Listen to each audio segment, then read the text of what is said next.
हम एक ऐसे देश में रह रहे हैं जहां पर पॉल्यूशन और पॉपुलेशन के मामले में तो हम आगे हैं ही, मगर अब पेपर लीक के मामले में भी टॉप फर्स्ट नंबर पर हैं। यानी 10 साल पीछे का पेपर लीक का व्यू देखें तो इतने पेपर लीक हो चुके हैं कि अगर मैं आपको समझाने के लिए एक एक पेपर को डिटेल में कवर करूं तो 1 वीक निकल जाएगा। और सबसे बड़ा झोल तो यह है कि जो लोग पेपर लीक करवाते हैं उनमें से आज तक एक भी गुनहगार साबित भी नहीं हुआ है और अभी भी यही चल रहा है। मतलब कि एक पेपर लीक की बात ठंडी नहीं होती है और दूसरा पेपर लीक हो जाता है। मान लीजिए आप हॉस्पिटल के आईसीयू के बाहर खड़े हैं, अंदर आपके माता पिता या फिर भाई आखिरी सांसें गिन रहा है।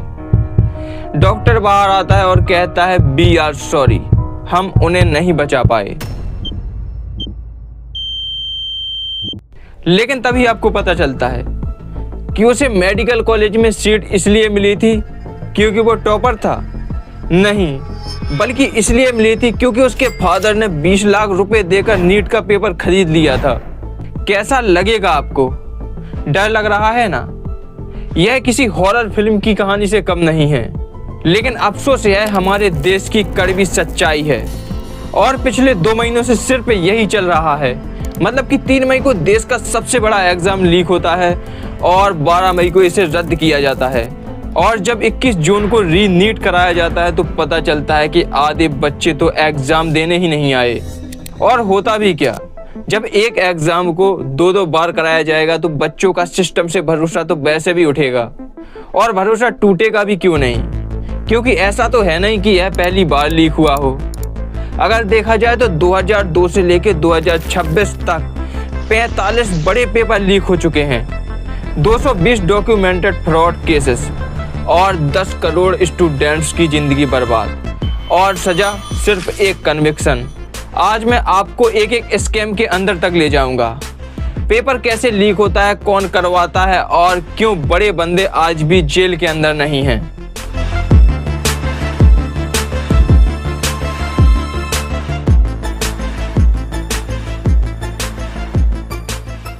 सबसे पहले समझो, पेपर लीक कोई एक्सीडेंट नहीं है, यह एक ऑर्गेनाइज्ड क्राइम है। जैसे कि ड्रग माफिया होता है वैसे ही इंडिया में एजुकेशन माफिया भी है। लेकिन आपके दिमाग में एक सवाल जरूर आया होगा कि पेपर कोई आम इंसान तो बनाता नहीं है। इसको बनाने के लिए देश के बड़े बड़े सरकारी प्रोफेसर, एक्सपर्ट और हाई कम्युनिटीज होती हैं, लेकिन फिर भी यह लीक कैसे हो जाता है? इसके पीछे काम करता है एक ऑर्गेनाइज्ड पेपर लीक माफिया, जिसके पास इस सिस्टम की चेन का अपना खुद का एक गद्दार होता है। चलिए इस चेन को समझते हैं। सबसे पहले तो प्रोफेसर और पेपर एक्सपर्ट क्वेश्चन को ड्राफ्ट करते हैं। यहाँ पर भी पेपर लीक हो सकता है अगर एक्सपर्ट खुद करेक्ट हो। इसके बाद दूसरा, एनटीए ऑफिसर पेपर को रिव्यू करता है और फिर इसके बाद अप्रूव देता है। 2026 में केमिस्ट्री प्रोफेसर पीवी कुलकर्णी, जो एनटीए से जुड़े थे, उसने अपनी खुद कोचिंग क्लासेस में क्वेश्चन डेडिकेट किया जो बाद में एक्चुअल पेपर में निकला। उसके घर से हैंडराइटिंग के नोट्स भी मिले जो एग्जैक्टली पेपर से मैच करते थे। तीसरा, पेपर प्रिंट होने के लिए प्रिंटिंग प्रेस में जाता है। 2026 की नासिक की प्रिंटिंग प्रेस के एक एम्प्लॉय ने पेपर को निकालकर उसे कॉपी किया था। चौथा, सील्ड बॉक्स में पेपर कंट्रीज तक भेजा जाता है। यहाँ पर भी पेपर लीक होने के चांस होते हैं। पांचवा और आखिरी, कई जगहों पर पेपर को एक रात पहले लोकल ऑफिसर्स के पास भेज दिया जाता है। यहाँ पर भी पेपर लीक हो सकता है। यानी पेपर लीक वही लोग करते हैं जो असल में इस पूरे सिस्टम के लिए काम कर रहे हैं। और आप इससे समझिए, तेलंगाना में एक बीजेपी प्रेसिडेंट और लोकसभा एमपी को SSC class 10th paper leak में A1 एक्यूज्ड बनाया गया। इसको एक रात के लिए अरेस्ट किया गया और फिर बाद में 2025 में हाई कोर्ट ने FIR रद्द कर दी और आज वो यूनियन मिनिस्टर ऑफ स्टेट है। हकम सिंह रावत, यह भाजपा की सदस्य थे। 2022 में यूके एसएससी पेपर लीक में इन्हें गिरफ्तार किया गया, बाद में इन्हें छोड़ दिया गया, लेकिन फिर 2025 में उसी पेपर लीक में फिर से गिरफ्तार किया गया। ये वो लोग हैं जिन पर बार बार फ्रॉड केस की वजह से इन्हें अरेस्ट किया गया और फिर बाद में हकम सिंह रावत को रिहा भी कर दिया गया। लेकिन यहाँ पर सवाल ये उठता है कि ये लोग जब फ्रॉड करते हैं तो इन्हें सजा क्यों नहीं होती? संजीव नयन मिश्रा, असीत बोरा, ये सभी वो लोग हैं जिन्होंने पेपर लीक करवाए हैं। देखो, इन्हें सबसे पहला तो पॉलिटिकल प्रोटेक्शन होता है। आपने अक्सर देखा होगा कि किसी भी अक्यूज्ड का कोई ना कोई कनेक्शन होता है और इसीलिए इन्हें बेल मिलना बहुत आसान हो जाता है। दूसरा, वीक एविडेंस कनेक्शन। पुलिस इतना स्लो जांच करती है कि कोर्ट में केस टूट जाता है। तीसरा, विटनेस खरीद लिए जाते हैं। देखो, पेपर फ्रॉड में इतना पैसा है कि लोगों से लाखों रुपए लिए जाते हैं और इन्हीं पैसों की वजह से गवाह पलट जाता है। मतलब कि यह कहना गलत नहीं होगा कि हिस्टोरिकल लॉ कन्विक्शन रेट ने क्रिमिनल में लॉ का कोई भी डर रहने नहीं दिया और बस यही वजह है कि पेपर लीक की साइकिल चलती रहती है। 2015 के बाद सीबीआई को कम से कम 17 एग्जाम फ्रॉड इन्वेस्टिगेशन मिली, लेकिन कन्विक्शन काउंट 0। यहाँ तक कि ईडी भी 11 कोशिश में लगी हुई है, लेकिन वहाँ भी 0 कन्विक्शन। अगर हम थोड़ी भी पीछे मुड़कर देखें तो 2005 से लेकर 2026 तक टोटल 220 पेपर लीक मामले दर्ज किए गए, लेकिन 2015 से पहले 72 पेपर लीक मामले थे। यानी 10 सालों का देखा जाए तो एक साल में 7 एग्जाम लीक होते थे, लेकिन 2015 के बाद यह संख्या लगभग 2 गुनी हो गई और 2026 तक 148 मामले देखे गए, यानी हर साल 12 मामले।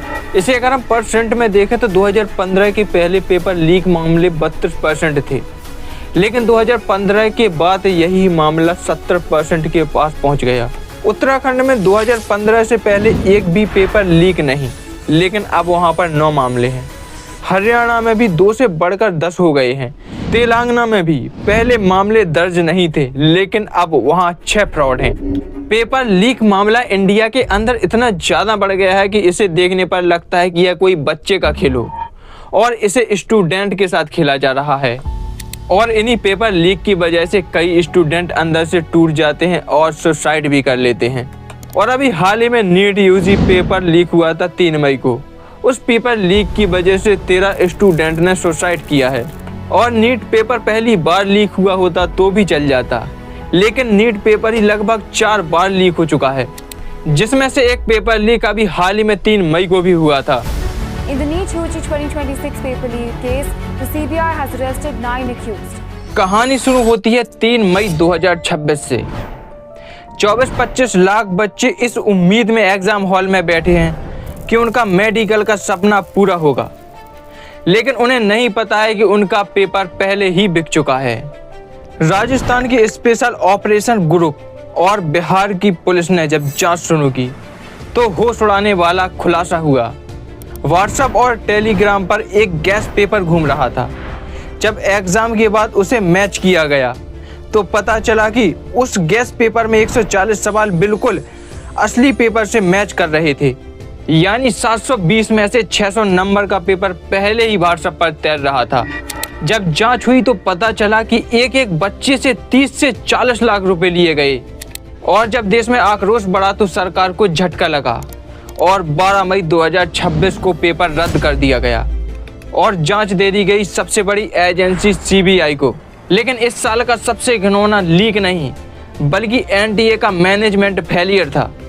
आप इससे समझिए कि 21 जून को 20 लाख से ज़्यादा स्टूडेंट री एग्ज़ाम में बैठे, जिसमें से 5440 सेंटर्स इंडिया के अंदर थे और 14 सेंटर्स अदर कंट्रीज़ में थे, लेकिन रजिस्टर्ड थे 24 लाख से ज़्यादा स्टूडेंट, यानी लगभग 20 से 25%। कहा जाए तो 4 लाख से ज़्यादा स्टूडेंट तो सिर्फ एग्ज़ाम ही देने नहीं आए।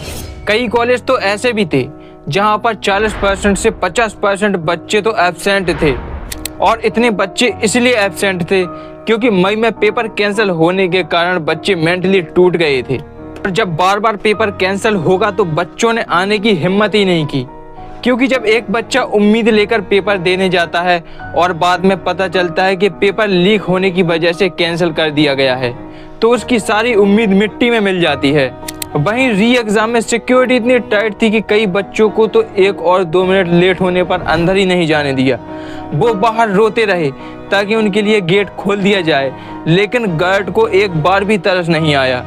बेंगलुरु में 3 लड़कियां सिर्फ 2 मिनट लेट पहुंची 1:32 PM पर, क्योंकि कांग्रेस की रैली की वजह से जाम था। उनकी एक भी नहीं सुनी गई। भोपाल में कुछ स्टूडेंट सिर्फ और सिर्फ 30 से 40 सेकंड लेट थे, उन्हें भी अंदर नहीं जाने दिया। कुछ बच्चे गलत सेंटर पर भी पहुंच गए थे। जब तक वो सही सेंटर पर आए तब तक टाइम निकल चुका था। इतना ही नहीं, कई सेंटर पर तो हिंदी मीडियम के बच्चों को इंग्लिश मीडियम तक का पेपर दे दिया गया था। जब तक इसको सुधारा गया तब तक बच्चों के 2-2 घंटे बर्बाद हो चुके थे। यानी एक तरफ पेपर लीक हो रहा था और दूसरी तरफ जो बच्चे ईमानदारी से पेपर देने आए थे उन्हें सिस्टम फेल कर रहा था। और अभी हाल ही में कुछ दिनों पहले महाराष्ट्र में टीईटी का पेपर भी लीक हुआ था। महाराष्ट्र में टीईटी का पेपर लीक हुआ। फिर से महाराष्ट्र के टीईटी परीक्षा में पेपर लीक का मामला सामने आया है। लेकिन रुकिए, जब भी हमारे देश में कोई पेपर लीक होता है तो क्या बहाना होता है कि हमारी पॉपुलेशन बहुत ज्यादा है और इनका मतलब यही निकलता है कि 25 लाख बच्चों को एग्जाम कराना आसान नहीं होता। तो चलिए हमारे पड़ोसी देश चाइना की तरफ चलते हैं। चाइना में एक एग्जाम होता है गाओकाओ, मतलब कि हमारे यहाँ नीट एग्जाम में 24 से 25 लाख बच्चे बैठते हैं और चाइना के गाओकाओ एग्जाम में हर साल 1,30,00,000 से ज़्यादा बच्चे एग्जाम देते हैं, यानी इंडिया के नीट पेपर से 5 गुना ज़्यादा आबादी। लेकिन आपने कभी सुना है कि चाइना का गाओकाओ एग्जाम लीक हो गया? कभी नहीं, क्योंकि वहाँ पर एग्जाम को मजाक में नहीं लिया जाता है और हम हैं जो 24-25 लाख बच्चों का पेपर ढंग से नहीं करवा पा रहे हैं। हमारे यहाँ पेपर लीक करने वाले माफिया को ही नहीं पकड़ पाते हैं और अगर माफिया को गलती से पकड़ भी लिया तो कुछ टाइम बाद उसे छोड़ भी दिया जाता है और इसी वजह से हमारे देश में पेपर लीक खत्म नहीं हो रहे हैं। हालांकि एजुकेशन मिनिस्टर धर्मेंद्र प्रधान ने ऑफिशियली कंफर्म किया है कि 2027 में नीट एग्जाम कंप्यूटर बेस्ड होगा, मतलब कि ना ही कोई फिजिकली पेपर और ना ही कोई प्रिंटिंग प्रेस। पेपर लीक का रास्ता हमेशा के लिए बंद हो जाएगा। लेकिन मुझे नहीं लगता कि इतना करने से पेपर लीक होना बंद हो जाएगा, क्योंकि जो पेपर ऑनलाइन कराए जाते हैं वो भी पेपर लीक होते हैं।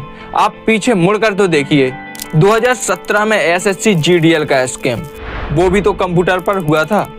2021 में जेईई का स्कैम, वो भी तो कंप्यूटर बेस्ड कराया गया था। तो यहाँ पर सवाल ये उठता है, क्या इस देश में कोई ऐसा तरीका है जिससे कि पेपर लीक हमेशा के लिए दफन हो जाए? देखो, सीबीआई से सब कुछ ठीक हो जाएगा ये हाफ ट्रूथ है, क्योंकि राजस्थान एसओजी ने पाया कि 2026 में लीक व्हाट्सएप और टेलीग्राम पर हुआ था। मतलब कि सीबीआई में अंदर कोई बंदा अगर क्वेश्चन की फोटो खींचता है तो भी पेपर लीक हो सकता है। सीधे तौर पर मैं यह कहना चाहता हूं कि जब तक कोई एक बड़ा आदमी लॉन्ग टाइम के लिए जेल नहीं जाएगा तब तक कोई भी सॉल्यूशन काम नहीं करेगा।